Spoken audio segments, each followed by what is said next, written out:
17-ാം സങ്കീർത്തനം 1 മുതലുള്ള വാക്യങ്ങൾ. യഹോവേ, ന്യായത്തെ കേൾക്കണമേ, എന്റെ നിലവിളിയെ ശ്രദ്ധിക്കണമേ. കപടമില്ലാത്ത അധരങ്ങളിൽ നിന്നുള്ള എന്റെ പ്രാർത്ഥനയെ ചെവിക്കൊള്ളണമേ.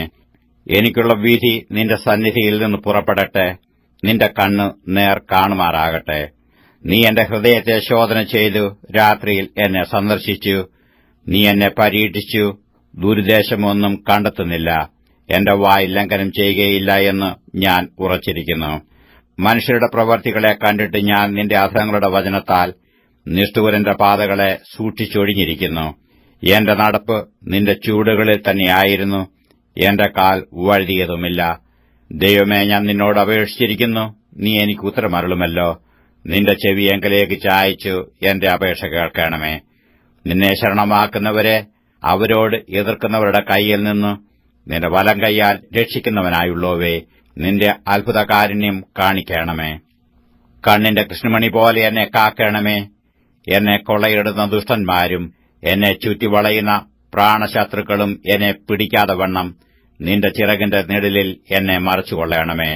അവർ തങ്ങളുടെ ഹൃദയത്തെ അടച്ചിരിക്കുന്നു, വായുകൊണ്ട് വമ്പ് പറയുന്നു. അവർ ഇപ്പോൾ ഞങ്ങളുടെ കാലടി തുടർന്ന് ഞങ്ങളെ വളഞ്ഞിരിക്കുന്നു. ഞങ്ങളെ നിലത്ത് തള്ളിയിടുവാൻ ദൃഷ്ടിവെക്കുന്നു.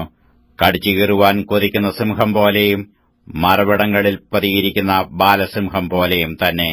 യഹോവേ, എഴുന്നേറ്റു അവനോട് എതിർത്തു അവനെ തള്ളിയിടണമേ.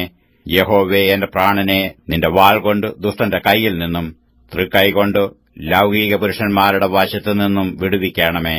അവരുടെ ഓഹരി ഈ ആയുസ്സിലത്രേ.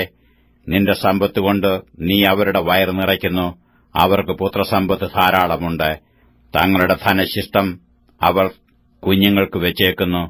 ഞാനോ നീതിയിൽ നിന്റെ മുഖത്തെ കാണും. ഞാൻ ഉണരുമ്പോൾ നിന്റെ രൂപം കണ്ടു തൃപ്തനാകും.